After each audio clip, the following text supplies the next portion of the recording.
Buenas noches, doctora Esmeralda, ¿cómo está? Buenas noches, doctora. ¿Bien usted? Bien, parece que solo las dos. Ya vino el doctor. Ya les estoy escribiendo. ¿Cómo están? ¿Cómo les fue en el examen? Pues yo digo que bien, pero realmente no sé. Yo me sentí bien. Te lo puse bien, bien accesible, bien práctico. Sí, sí, realmente sí. Está bien.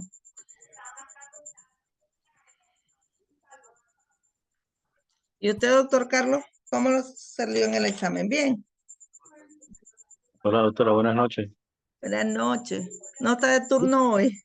No, no, no, hoy no. Pues Ay, pienso que bien, no fue mal, fue bastante ¿verdad? práctico, Sí, así va a ser el otro, no se preocupen. Sí va a bastante ser el otro. práctico. Recuerden que este sábado tenemos la primera práctica. Sí, sí. Si Dios lo permite, ya el otro sábado con la siguiente práctica y ya terminan el módulo. Quería que antes de que terminara octubre ya estuvieran completos con sus exámenes y su práctica para no atrasar la promoción, porque creo que es en noviembre, ¿verdad? No sabemos, doctora. Doctora, No quería sé. hacerle un comentario sobre eso que mencionó. Ajá. Es que yo creo que el sábado no sé si pueda ir, es que no estoy en la ciudad, no estoy aquí. Ah, ay, ay, ay, ya no va a estar No sé acá. cómo sería ahí, porque es que yo había hecho planes incluso 2 días antes y digo, bueno, pienso que tal vez no. Y cuando usted nos menciona el jueves, digo, yo ando buscando cómo cambiar para poder irme, pero no he logrado. Pero el 25 sí puede estar. Sí, el 25 sí, sí puedo estar, pero Lo que puede, ajá. ando coqueando para este sábado, porque si no logro cambiar, no puedo irme. Pero tranquilo, no se preocupe. Lo que vamos a hacer es que el sábado 25 usted llegue bien tempranito, a las 7:30, porque este primer sábado les voy a dar clases sobre la técnica, cómo es la técnica que ustedes van a estar para explorar. Les empiezo a explicar todos los de los transductores, cómo funciona, antes de hacer de practicar con cada paciente. Entonces usted llegue a las 7:30 para darle esa parte a usted y que Ah, ok. haga más pacientes porque siempre pido en el Berta 10 pacientes, pero ustedes saben, siempre salen 15, 16. Entonces, como ustedes son pocos, van a tener bastante oportunidad de practicar.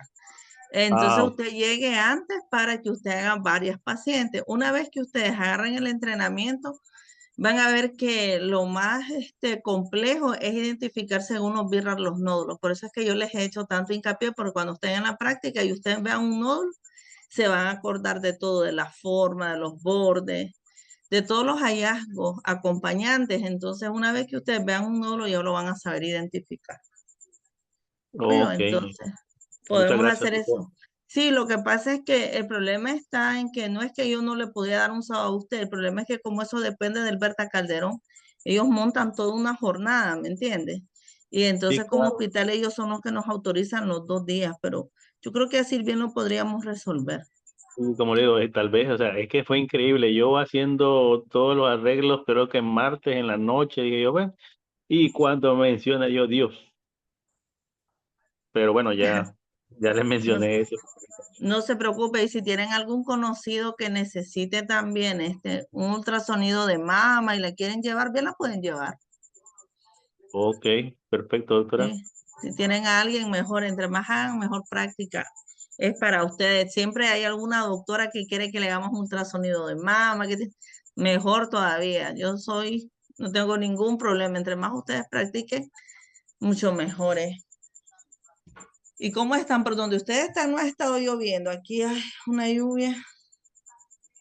Aquí pues ha llovido al mediodía, aquí en Chinandega, al mediodía, brisa a la tarde y en la noche también brisando ayer y hoy. ¿Verdad? Se ha estado aquí. El clima había estado bien, bien lluvioso.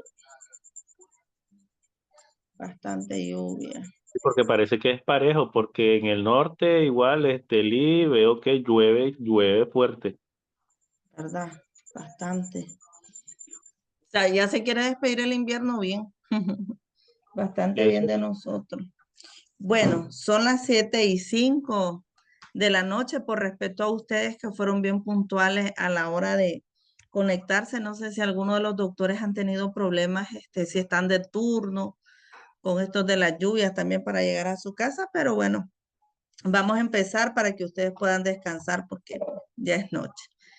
El día de hoy vamos a seguir con otro método de valoración de la glándula mamaria, que es la resonancia magnética. La doctora Rodríguez les envió, ¿verdad?, el libro de Birratz. Yo se lo compartí a la doctora. Ok, Sí. entonces, en el libro de Birratz hay un acápite que solo es de resonancia magnética. Por eso es que ustedes dirán, pero si yo estoy sacando un módulo de ultrasonido, ¿qué tiene que ver la resonancia? Porque la mama es un órgano bien complejo. Entonces, ustedes son ginecólogos, ustedes usan el sistema Birratz y el Birratz utiliza 3 modalidades: mamografía, ultrasonido y resonancia magnética. Y como ustedes han visto, esos métodos van entrelazados uno con otro. No se puede separar la mamografía del ultrasonido ni el ultrasonido de la mamografía. Y es difícil que ustedes entendieran la evaluación de los nódulos por el Birratz si no les daba esa parte de mamografía. Y con la resonancia magnética también ustedes tienen que saber esto, doctores, porque a la hora de valorar la glándula, ustedes no solamente hacen ultrasonido, ustedes son ginecólogos como tal que atienden lesiones de la mama y ustedes prescriben otros métodos diagnósticos. Y ustedes son los que mandan las resonancias magnéticas, no solo los gineconcólogos, sino ustedes, porque hay áreas de Nicaragua donde nosotros no tenemos gineconcólogos y son ustedes los que toman las decisiones. Así que ustedes tienen que saber en qué momento van a utilizar la resonancia magnética, cuáles son las ventajas de la resonancia magnética y cómo nos ayuda en la valoración de la patología mamaria. La resonancia magnética es un método de imagen que no utiliza radiación, a diferencia de la mamografía, que la mamografía se basa en el uso de los rayos X. Por eso es que hay muchos países que no les gusta mandar la mamografía anual por las dosis de radiación que hay. Claro, son dosis de radiaciones mínimas, pero como es anual, entonces hay sociedades que dicen que hay que hacérselas cada 2, cada 3 años en mujeres que ya han demostrado que no tienen lesiones. Esa es una de las ventajas de la resonancia magnética, que la resonancia magnética trabaja con los iones de hidrógeno. Entonces, ella no va a utilizar radiación, sino que ella utiliza unas antenas que producen ruido y eso hace que de nuestras células de agua, de nuestros átomos de agua, salga un ruido y eso con un software se transforma en imagen. Se utiliza un campo electromagnético poderosísimo. Ese campo electromagnético tiene que ser como mínimo de 1.5 Tesla, que es casi como el centro de la Tierra, súper poderoso. Es tanto el poder del magnetismo que hay ahí, que para que se pueda tener una resonancia magnética en un hospital, primero se tiene que construir esto que se llama la jaula de Faraday. La jaula de Faraday es una estructura que es capaz de contener el magnetismo y eso hace que el magnetismo no salga a través de las paredes, sino que todo se contenga acá. En una sala de resonancia magnética no puede haber absolutamente nada que sea metálico, porque obviamente recuerden que eso es un gran imán, es un imán súper poderoso que va a traer hacia sí todo lo que sea metálico. Entonces, dentro de esa sala de resonancia magnética, todo lo que utilizamos es plástico. Inclusive las mesas para poner los instrumentos de reanimación, todo, absolutamente todo tiene que ser de plástico. Es por esta razón, doctores, que hay que darle indicaciones a las pacientes. Por ejemplo, pacientes que usan marcapasos, no se les puede hacer ningún tipo de resonancia magnética. ¿Por qué? Porque este imán va a paralizar el eje eléctrico de ese marcapaso y el paciente puede tener un paro cardíaco ahí.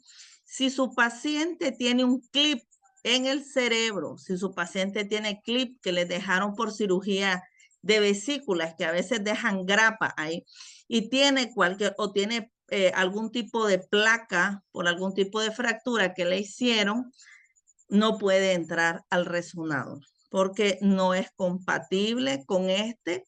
Inclusive las sombras que tienen plomo en los ojos, o si su paciente tiene tatuajes. Entonces los tatuajes llevan, por las pinturas, ¿no? Llevan plomo. No es que le va a arrancar el tatuaje, sino que le va a producir quemaduras en la piel al paciente. Ni siquiera pueden llevar pinturas de uñas. No puede entrar con celular ni con tarjetas de crédito porque tienen una banda magnética ahí atrás. Entonces, si entran con esto, se les va a borrar toda la información. ¿Por qué les digo esto? Porque cuando usted le vaya a prescribir a una paciente una resonancia magnética para ovario, para valorar mama, para cualquier valoración, una resonancia magnética obstétrica, ustedes tienen que indicarle todo esto a la paciente y preguntarle, mire, usted usa marcapaso, usted le han hecho una cirugía. Si usted, la paciente, le dice que sí, desde ahí usted ya sabe que su paciente no es candidata a la resonancia magnética por el imán que se usa para obtener para trabajar con nuestro átomo. No les explico más allá la física de la resonancia magnética y del magnetismo porque es un poquito más complejo, pero en grandes rasgos es así. La resonancia magnética, una de sus grandes ventajas, además de que no usa radiación, es que se pueden obtener imagen en todos los planos, entonces es multiplanar. Este que está acá, aquí nosotros tenemos un corte sagital, aquí tenemos un corte coronal y el que tenemos aquí son cortes axial. Entonces nosotros podemos hacer corte en los tres planos, nos permite ver cuál es el verdadero volumen de las lesiones y su ubicación exacta. ¿Cuándo van a mandar ustedes una resonancia magnética? Cuando ustedes tengan pacientes BIRAT5, ¿verdad? Y por ejemplo, sea un BIRAT5 o una mujer joven que tiene un tejido extremadamente denso y que no te permite valorar muy bien si hay otras lesiones dentro de la mama y es una mujer joven. Entonces, estas mujeres son candidatas para hacerse resonancia magnética. Generalmente los oncólogos, cuando ellos tienen un BIRAT5 y van a hacer una cirugía, a ellos les gusta mandar una resonancia magnética para hacer todo el planeamiento quirúrgico. ¿Por qué? Porque ellos van a saber perfectamente cuál es el tamaño de la lesión, como les decía, si la lesión es multifocal, si está diseminada, si hay invasión al tórax y si está tomada las dos mamas. También esto le permite a ellos, una vez que se hace la cirugía de la paciente, hacer un seguimiento para las planeaciones de la quimioterapia y la radioterapia. Y una vez que la paciente ha completado su ciclo de quimioterapia y radioterapia, se usa para seguimiento, para saber si no tenemos una recidiva tumoral. También es súper útil y es el gol estándar en las pacientes que se hicieron mastectomía y que se pusieron implantes. El mejor método de imagen para valorar la integridad de los implantes es la resonancia magnética. Cuando ustedes tengan la oportunidad de hacer ultrasonidos de mama, se van a dar cuenta que les van a llevar muchas mujeres con implantes. Más ahora que con esto de la estética está súper de moda, que un montón de mujeres se andan poniendo implantes mamarios, entonces les van a buscar para que evalúen cómo están.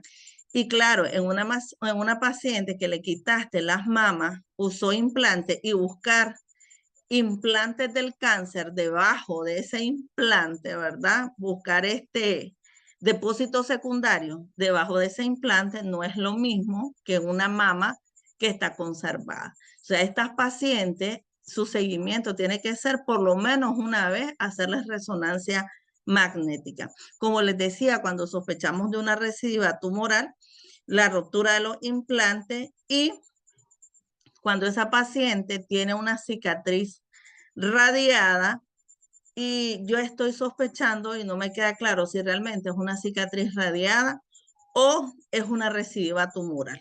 Entonces, esto se hace mejor por resonancia magnética. Algo que es muy importante para cuando ustedes soliciten la resonancia magnética es, uno, decirle al radiólogo cuál fue la fecha que le hicieron la biopsia, ¿verdad? Con el resultado. Y no se puede hacer una resonancia magnética antes de los 6 meses de una cirugía. ¿Por qué?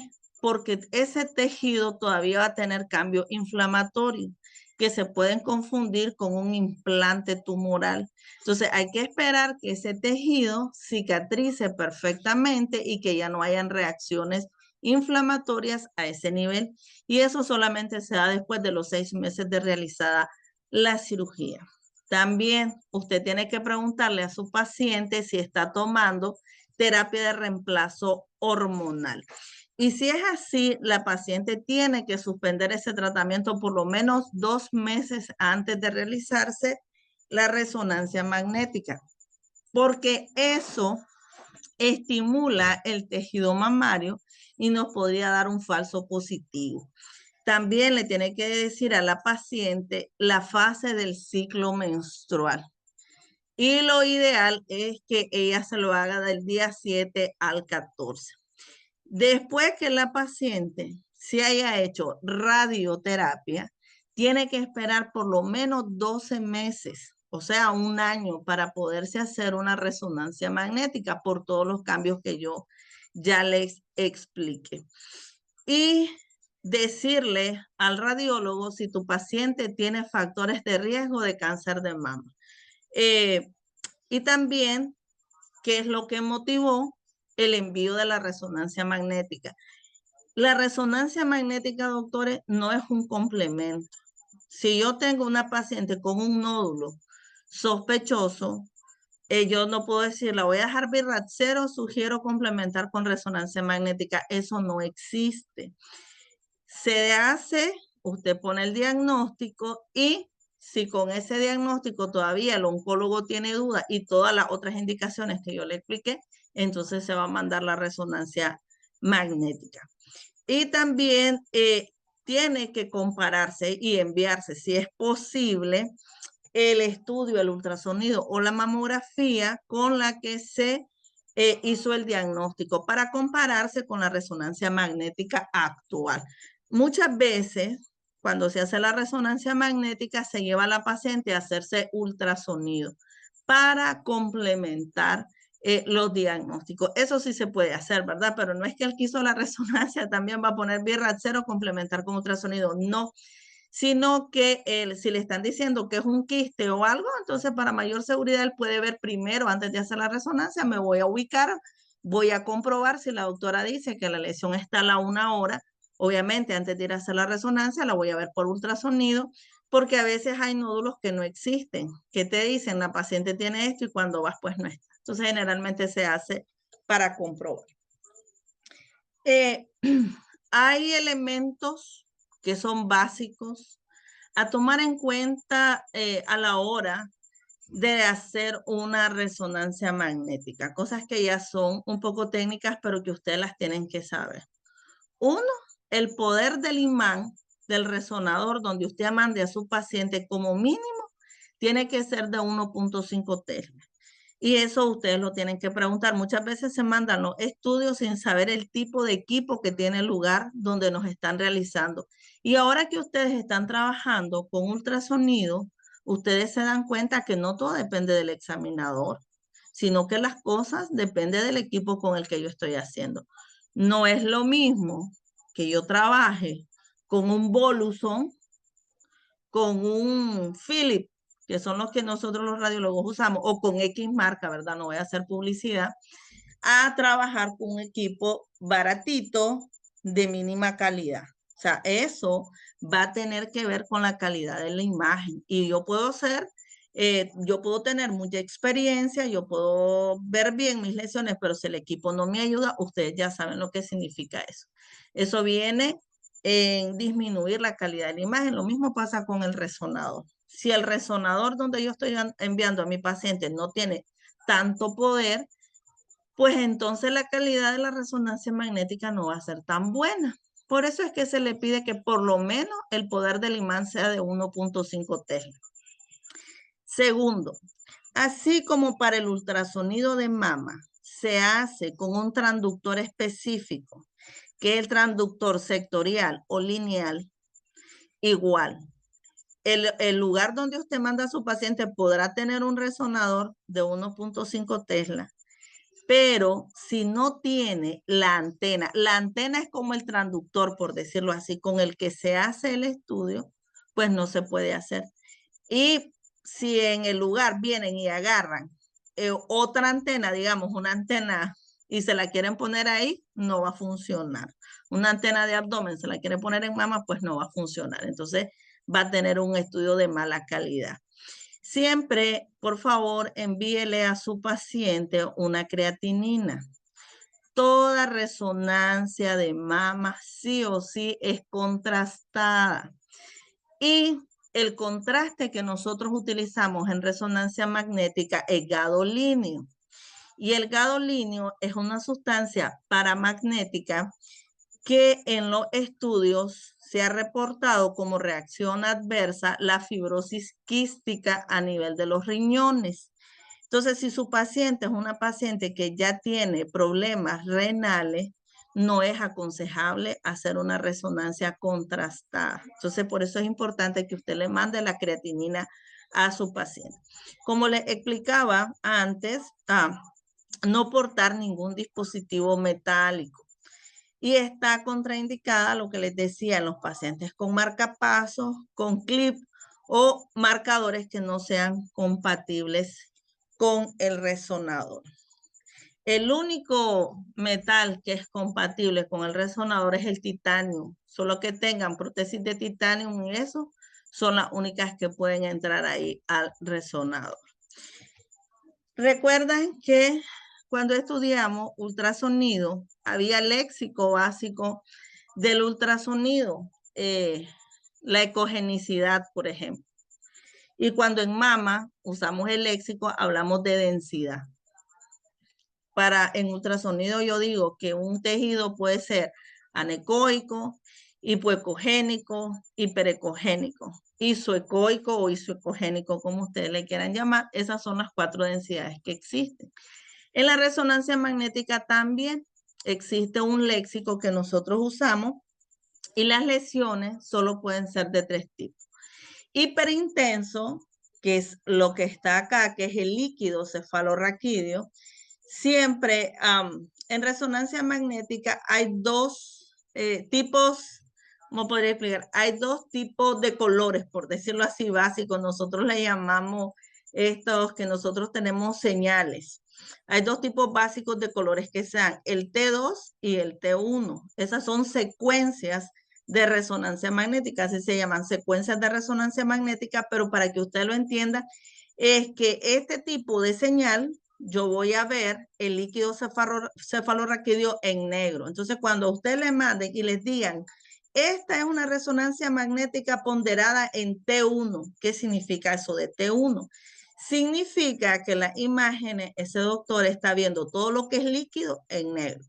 Y cuando usted le diga, esta es una resonancia magnética que se valoró un T2, significa que el radiólogo todo lo líquido lo está viendo blanco.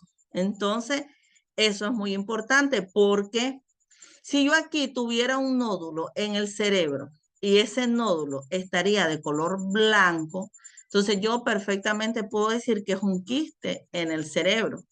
Pero si en el T1 yo tengo un nódulo en el cerebro y lo veo blanco, yo no puedo decir que es líquido. ¿Por qué? Porque en el T1 todo lo líquido se ve negro. Entonces a nosotros eso nos ayuda a diferenciar cuál es el contenido de la imagen que yo estoy viendo. Si es de contenido sólido, si es de contenido líquido, y hay otras señales que es para ver el contenido grasa, que se llama saturación grasa. Entonces, usamos varios tipos de secuencia para valorar cada tipo de tejido, pero estos dos que están aquí son los que más utilizamos. Entonces, si nosotros vemos que la lesión es blanca, decimos que ese nódulo es hiperintenso. Si nosotros vemos que esa lesión es igualita a la densidad del tejido, decimos que es isointensa. Y si es negrita, entonces nosotros decimos que es hipointensa. Acá en la imagen ustedes pueden ver cómo se acomoda una mujer. Esta que está aquí abajo, este dispositivo es la antena. Esta es la antena de resonancia magnética. Se coloca la paciente en esta posición y las mamas quedan como en péndulo. Y entonces esa es la forma, ella entra al resonador. ¿Cuáles son las desventajas de las resonancias magnéticas? La duración. Una resonancia magnética es súper larga. La paciente va a estar en esa posición de 30 a 50 minutos sin moverse. Y el resonador, no sé si alguno de ustedes se ha hecho alguna resonancia. ¿Alguno de ustedes ya se hizo una resonancia de cualquier parte del cuerpo? Sí, doctora, eso es horrible. El ruido, doctor, es insoportable. El Y el ruido no se... moverse. ¿Mm? Y el no moverse. Y el no moverte. Entonces, el ruido, doctores, es como que usted agarre un martillo y le estén dando con ese martillo cerca del oído. Y es un martilleo continuo, taca, taca, taca, taca, taca, y te pone loco. Hay lugares más modernos donde te ponen audífonos para que vos escuches música, pero aún así en el fondo se escucha el ruido. Entonces, eso es muy molesto, claro, y ese ruido obviamente se tiene que dar para generar un sonido y que ese sonido actúe sobre los átomos del agua, sobre el hidrógeno y que haga un movimiento. Ese ruido va a provocar dentro de tu cuerpo unos movimientos que ustedes no se dan cuenta y los pone a moverse el montón de iones de hidrógeno que nosotros tenemos y ese movimiento va a generar imagen y ese movimiento, esa imagen que se genera, la reciben la antena de radiofrecuencia, es lo que se convierte al final en imagen, entonces ese ruido es necesario. Entonces, ¿cuál es el problema? Que usted no le puede mandar eso a una persona que sea claustrofóbica. Y si es necesario, pues se tiene que sedar a la paciente. Ni pacientes que tengan con problemas neurológicos, ¿verdad? Entonces va a ser muy difícil, porque si nosotros que no tenemos problema cuando hemos entrado ahí salimos desesperados, imagínense a alguien que sea claustrofóbico, ¿no? Entonces, todo eso se le tiene que explicar a la paciente y no todos los lugares te ofrecen al anestesiólogo, porque eso es un paquete aparte. Si vos ya requerís anestesiólogo, vas a tener que tener un equipo de reanimación allá adentro. Y si eso es privado, pues obviamente eso va a elevar los costos. Y si es por parte del seguro, pues eso va a requerir mayor programación. Entonces es una cosa bien compleja. Entonces eso es una de las desventajas. Y la ¿Cuál es otra, otra? doctora, ¿Mm? desventaja es que ni dormir te podés, porque le puedes decir, duerma, no se duerma, y entonces, tipo, primero que no se mueva, primero que no Sí, se ni duerma, primero, dormirse, doctor. todo problema es ahí. Eso es horrible, yo. Así es, doctor. Es horrible, como dice el doctor, no se mueva, estése quieto, porque si se mueven, pues obviamente la imagen sale con movimiento y no sirve, y sería repetir nuevamente todo el estudio. O sea, es algo bien complejo. Y otro problema, en el privado, doctores, la resonancia magnética es carísima, y más la de mama. La resonancia de mama completa con todo anda entre 600 y 800 dólares. Y en nuestro país eso es bastante dinero. Entonces, esa es otra desventaja de la resonancia magnética. Ahí nosotros tenemos a la paciente, ¿verdad? Está con la técnica. Ahí se le acuesta. Este es el inyector, solo se los puse. No es tan clara la imagen, pero este es el inyector que se conecta a una vía intravenosa. Y esto es lo que se encarga de cada segundo ir pasando, inyectando el medio de contraste. Y la paciente tiene unos audífonos, pero imagínense usted estar ahí boca abajo con esos audífonos y en esa posición sin moverte 40 minutos, pues es aterrador. Créanme que la sensación es aterradora. Hay resonadores modernos ya que son abiertos, como el que está esta paciente, que ya no son cerrados como un túnel. Aquí en Nicaragua todavía están esos que son una dona, otros como un túnel donde te meten. Entonces, por los problemas de claustrofobia, ya los resonadores se están haciendo abiertos para que no te dé esa sensación terrorífica. Ahí pueden ver ustedes las antenas. Miren, ahí es donde le decía, donde la paciente acomoda su cabecita y ahí es donde se meten las mamas acá para que quede en esa posición. Ahí está la paciente colocada, entonces aquí está la antena. Entonces esta paciente viene, se acuesta acá y se mete. Entonces si el lugar donde usted va a mandar la resonancia no tiene esta antena, pues difícilmente la van a poder hacer. ¿Y qué es lo que valora el radiólogo cuando hace una resonancia magnética? ¿Y por qué les pongo estos parámetros? Porque es lo que el BIRAD exige. Para que una resonancia de mama sea buena, tiene que ser multiparamétrica. Pero la resonancia multiparamétrica, doctor, no son todas las resonancias de mama. Si usted le manda a su paciente una resonancia de mama general, solo le van a hacer una resonancia contrastada. Si usted manda a su paciente una resonancia multiparamétrica, es una resonancia súper completa y es mucho más cara. Yo creo que esta sí debe andar como entre los 700, $1,000. Y la multiparamétrica no se hace en todos los lugares de Nicaragua. Hay ciertos sitios, ciertos hospitales en el privado que son los que hacen la multiparamétrica porque... ¿Por qué se llama multiparamétrica? Porque son varios parámetros. Primero, la morfología.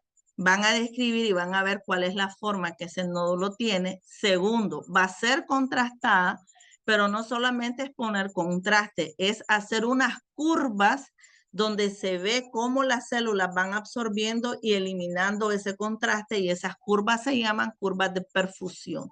Se va a medir cuál es la difusión de las células dentro de ese nódulo y se va a hacer la espectroscopía buscando el metabolito colina. Entonces es un estudio bien específico, por eso es un poco más caro. Y nosotros vamos a ver en qué consiste cada uno de esos parámetros que son los que te pide el BIRAD que se le haga para que una resonancia magnética realmente te sirva para tomar conductas con tu paciente. Primero, para que ustedes lo sepan, como conocimiento general, ¿verdad? Hay 4 tipos de tejido por resonancia magnética que el BIRAD reconoce, así como nosotros vimos 4 por mamografía, vimos 3 por ultrasonido, por resonancia magnética, tenemos 4.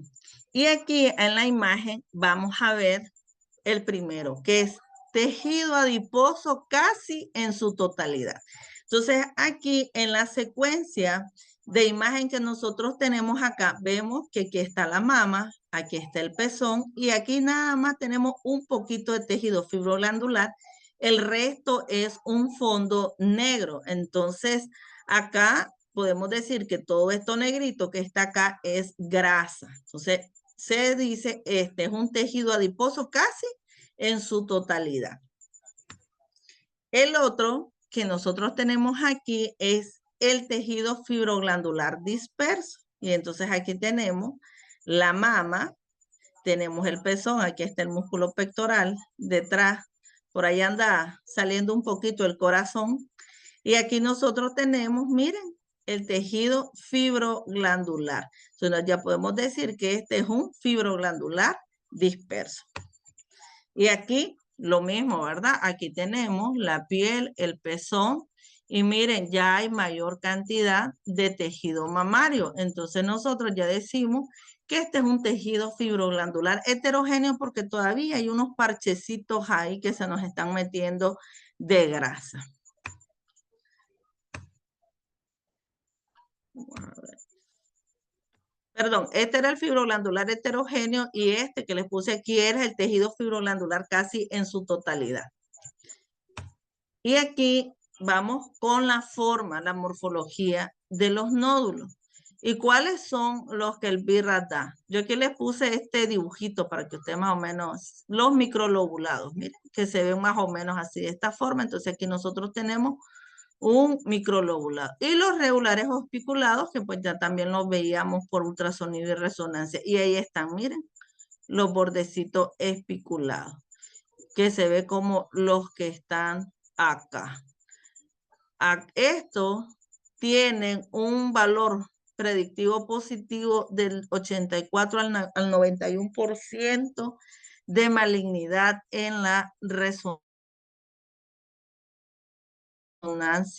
magnética. Y aquí tenemos otro que es de bordes redondeados y pues nosotros ya sabemos que los redondeados tienden a ser más benignos que estos dos que están acá.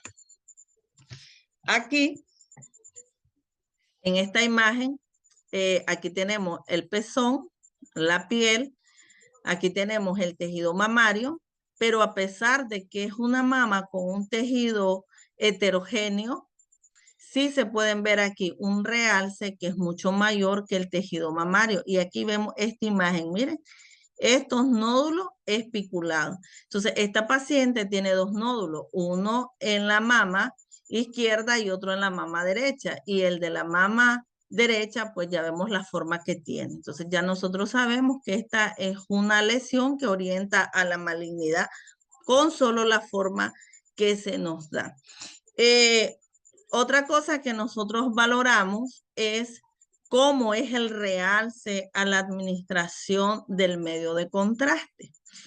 Puede ser uno que sea realce parenquimatoso de fondo posterior al medio de contraste. Entonces vamos a decir que este realce que vamos a ver dentro del nódulo puede ser mínimo, puede ser leve, puede ser moderado y puede ser marcado. Y se puede dar de una forma simétrica o asimétrica. Acá nosotros vamos a ir viendo los realces. Por ejemplo, aquí tenemos un nódulo. Miren cómo se ve acá atrás el tejido mamario. Estos son los vasos sanguíneos. Y aquí tenemos un nódulo que es lobuladito. Miren esta angulación que está ahí. Pero este nódulo que está acá tiene un realce, miren en la periferia cómo está, ¿no? Tiene un realce en toda la periferia. Entonces tenemos que tiene un realce moderado. Aquí tenemos otro nódulo que no realza todo un nódulo como tal, sino que solamente es un foco, es un puntito. Aquí realza de forma homogénea todo el nódulo, pero aquí solo nos realza un puntito. Cuando nosotros encontramos esos realces que solamente son un punto, le llamamos que no hay un nódulo específico como tal, pero que sí hubo un realce. Y si hubo un realce, por algo es. ¿Qué significa que haya realce en un estudio de imagen? Porque ocupamos esto también en tomografía. Significa que yo le puse el medio de contraste a mi paciente y que ese nódulo tiene más vascularidad de lo normal. Por eso, cuando el medio de contraste va, se dirige hacia la sangre. Y entonces, cuando llega a ese nódulo, las células sanguíneas de ese nódulo están consumiendo mayor cantidad de sangre que las células que están alrededor. Entonces, cuando un nódulo te capta mucho contraste, es que quiere decir que ahí hay mayor actividad celular y nosotros sabemos que eso es característica del cáncer. Por eso el realce de los nódulos para nosotros es tan importante, porque que haya realce significa que esa lesión tiende a la malignidad. Claro, hay lesiones que son benignas, que es un crecimiento celular el que hay, ¿verdad? Pero no es un crecimiento maligno, que también va a consumir mayor cantidad de sangre, pero nos va a dar una imagen un poco nodular como esta, pero esta focal que solamente es un puntito y no está asociada a nada, tenemos que darle seguimiento porque quiero decir que algo se está formando ahí.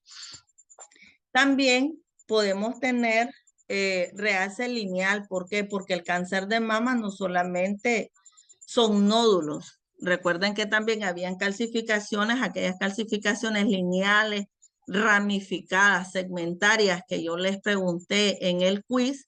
Entonces, puede ser que sea el trayecto de un ducto mamario y que haya un cáncer intraductal, ¿no? Y vaya extendiéndose. Entonces, también el realce puede ser lineal. También puede ser segmentario, que hayan lesiones, que sean varias lesiones y que realce todo el segmento de la mama o que realce más de 2 segmentos, 2, 3. Entonces ahí ya le llamamos nosotros regional.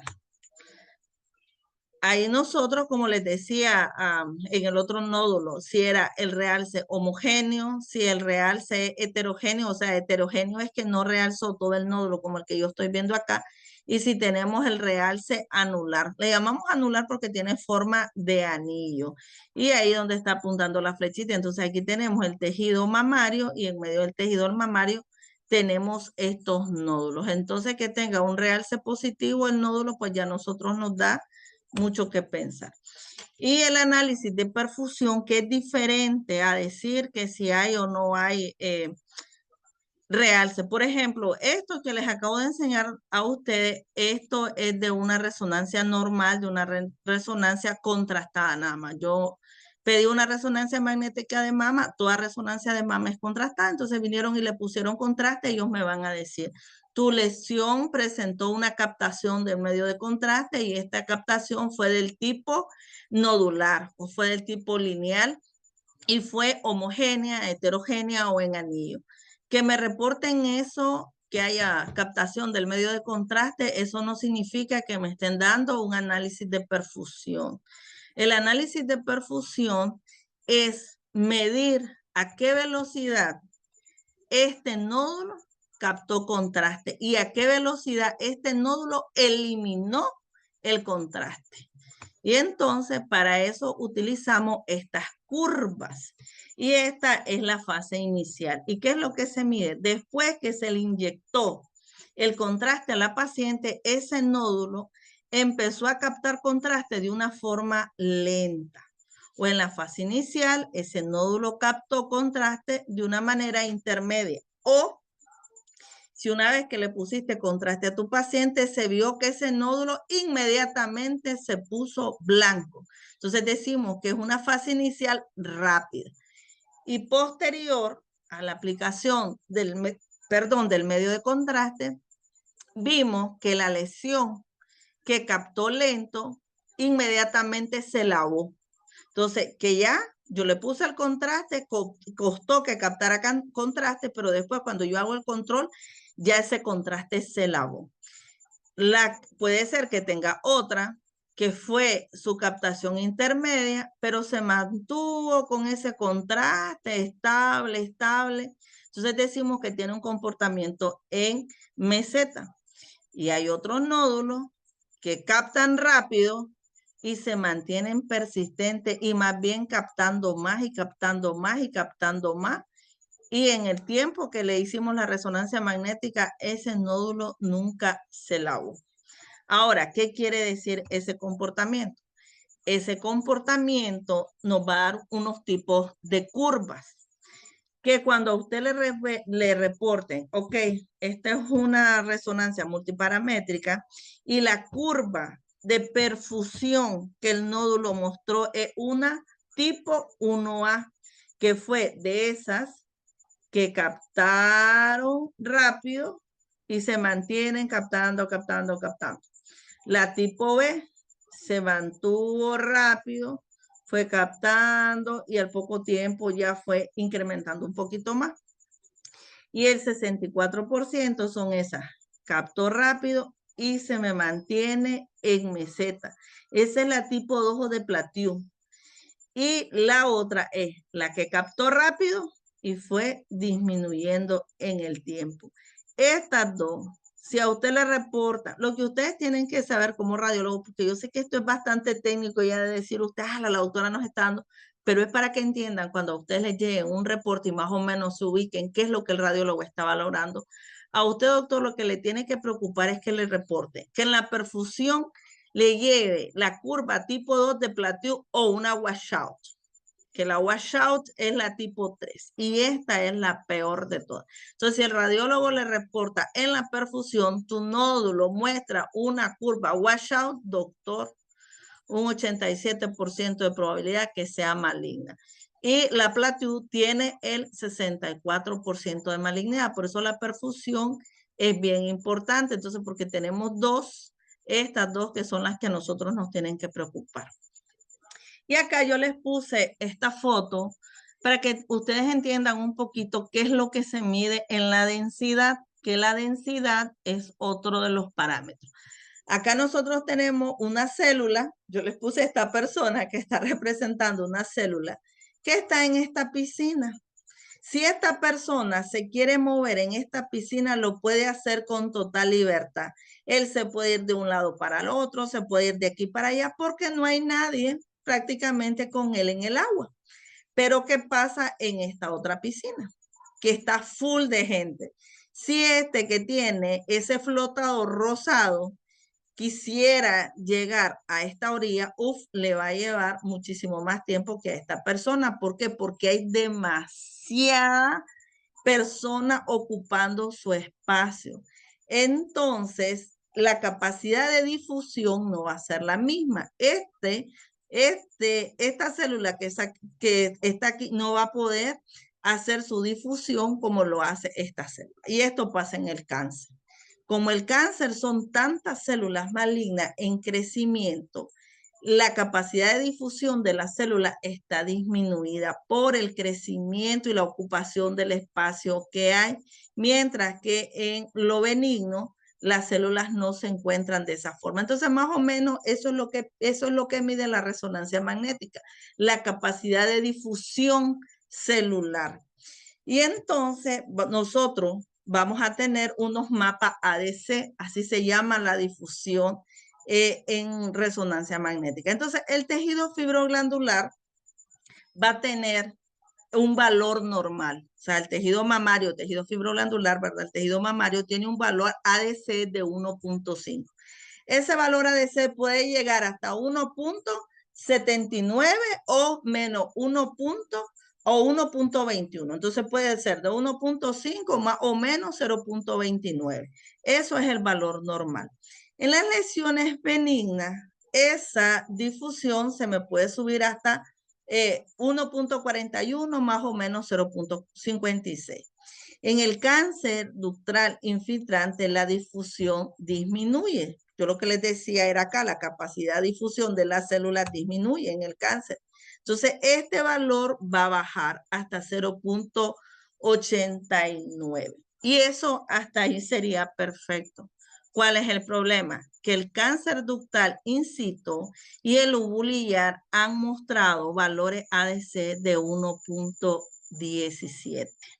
Entonces hay que tener cuidado acá, porque es cierto que para el cáncer ductal infiltrante sí es mucho más fácil, con esto nos puede meter ahí un poquito de ruido, aunque siempre la difusión en el cáncer se mantiene mucho más bajo que el tejido fibroglandular normal. Entonces vamos a tener valores de difusión mucho más bajos que el tejido glandular normal. Y que es importantísimo, es la espectroscopía. La espectroscopía tiene la capacidad de medir metabolitos del desecho del metabolismo celular. Entonces, las células cancerígenas eliminan mucho más colina que la célula normal. La colina es un metabolito de desecho de las células malignas. Entonces, se supone que si en el cuerpo hay un cáncer, esa persona va a tener mucho mayores valores de colina que una persona que no tiene cáncer. Eso es lo que mide la espectroscopía. Entonces, cuando se encuentran estas gráficas con picos elevados de concentración de colina, ese nódulo, doctor, tiene un comportamiento hacia la malignidad. ¿Por qué es tan importante la resonancia? Porque ella va a sumar esos 4 parámetros. Entonces, si el radiólogo, cuando valora el nódulo de la paciente que le enviaste, te va a reportar que es un nódulo que captó contraste de márgenes espiculados. Te reporta una curva washout, que es la tipo 3. Te reporta bajos valores de difusión y encima te reporta altas concentraciones de colina. Doctor, ya con eso se confirma la malignidad del nódulo. Por eso es que esta resonancia multiparamétrica es tan importante. Y pues el deseo de todo profesional sería que toda mujer en Nicaragua tuviera la posibilidad por lo menos una vez en su vida de hacerse una resonancia magnética multiparamétrica. Tamizaje, desgraciadamente por el costo que tiene y por todo lo que les mencioné, es difícil. En otros países sí se hace cuando las pacientes son portadoras del BRCA y sale positivo, ¿verdad? Y ya les hacen estudios de ADN y salen con los marcadores tumorales positivos. En los Estados Unidos sí se manda. ¿Por qué? Porque la resonancia magnética no importa que la mujer sea joven, no importa que la mujer tenga 24, 25 años, como no emite radiación y es muy buena con los tejidos heterogéneamente densos, no se ocultan ahí las lesiones, pues no hay ningún problema en mandárselo a mujeres jóvenes.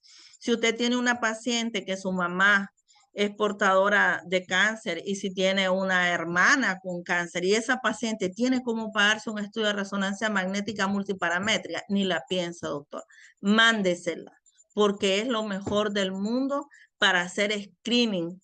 Obviamente, no sé, tal vez de aquí a unos 20 años sería no soñar que ya se incluyera la resonancia magnética como parte del screening para el estudio del cáncer de mama, porque es lo ideal, es lo mejor, pero pues por los costos y la disponibilidad no lo podemos hacer, pero existe, ahí está, a ustedes les va a servir de mucho cuando tienen conductas, muchas veces una biopsia negativa, eh, puede ser que hasta hayan sacado la lesión y te sigue dando negativa y por ultrasonido tiene otras lesiones y se ven feas. Con la resonancia magnética nosotros salimos de duda. Por eso es que a los oncólogos, los gineco-oncólogos, les encanta tanto mandar la resonancia magnética porque con este estudio entrar a operar, ellos ya van muy claros de lo que van a hacer y del planteamiento quirúrgico que ellos van a hacer. Entonces, pues tamizaje son los pacientes con alto riesgo genético y ahí pues yo les puse nada más para que ustedes tengan el conocimiento general,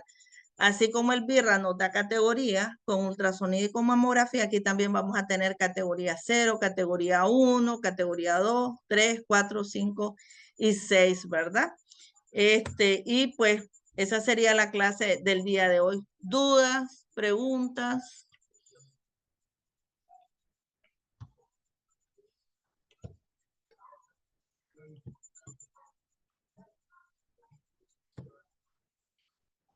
¿No tienen ninguna, doctores?